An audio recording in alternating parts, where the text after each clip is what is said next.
no estava previst. Tampoc hi estava el moment que estem vivint, però tinc ganes d'expressar i compartir el meu pensament, com jo ho veig, i aclarir què vull dir quan parlo d'actuar des de l'amor. No m'agraden algunes coses que veig. També sento el rebuig i la impotència. Veure coses com les que vam veure ahir ens impacten. Quan ens toquen de prop, ens impacten encara més, tot i que el dolor i els morts són igual d'importants a tot arreu del món.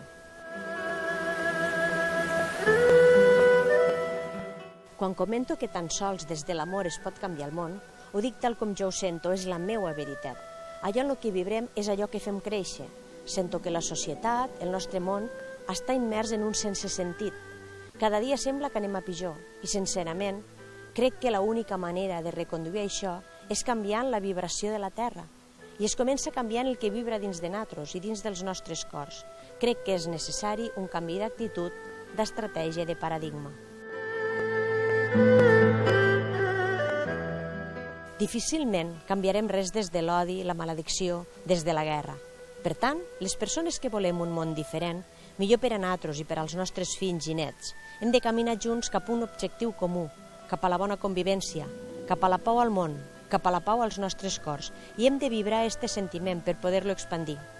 Els governs tenen que prendre les decisions i les mesures adequades, actuar en contundència, en assertivitat, en coherència, sabent que cada decisió que prenen té unes conseqüències. La justícia ha de fer el seu treball i això no ho estem discutint.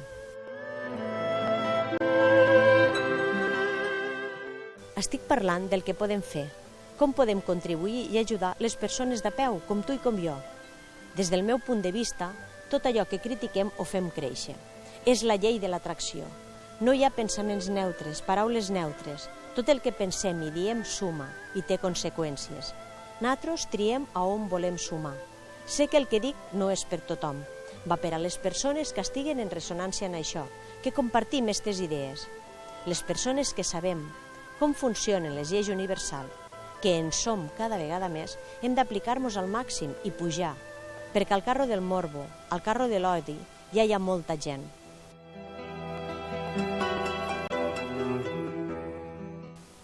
No fa falta insultar, ni criticar, ni jutjar, ni matar. Fa falta estimar. I com més gent participe, millor. Si vull pau, no puc posar la meva atenció i la meva energia a l'odi. Enviar amor, amor, amor. Sentir-lo i expandir-lo. I no cal fer res especial de cara a fora. És una feina interior, de cadascú de nosaltres, sols o en grup. Sé que som moltes persones fent això. Hem de ser més. Cada dia més gent que alimenta l'amor. Fa falta molta gent que aposta per la llum. I ho podem fer a través de meditacions, d'Ho'oponopono, de l'oració, cada un com sàpiga, fer-ho des del cor, enviar llum, enviar pau, enviar amor, enviar força i llum a les ments que han de reconduir aquestes situacions. A les víctimes, per descomptat, no cal ni dir-ho. I als altres també, als seus cors, perquè puguen canviar. I ens hem d'esforçar en fer això, perquè aquesta és la part més difícil. Estem en temps convulsos, complicats. Possiblement venen temps més difícils encara, que segurament posaran a prova la nostra fe en el que fem, en el que creem, en la humanitat. No podem baixar la guàrdia, hem de seguir endavant i elevar la vibració i estimar a tothom, a tothom.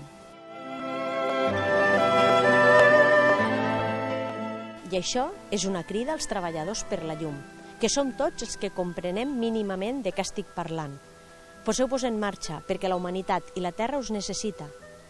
Jo sóc conscient que sola no puc fer res, però sí que puc escollir sintonitzar en l'amor, en la pau, en la unió i fer créixer allò que vull i no allò que no m'agrada. I tu, què tries?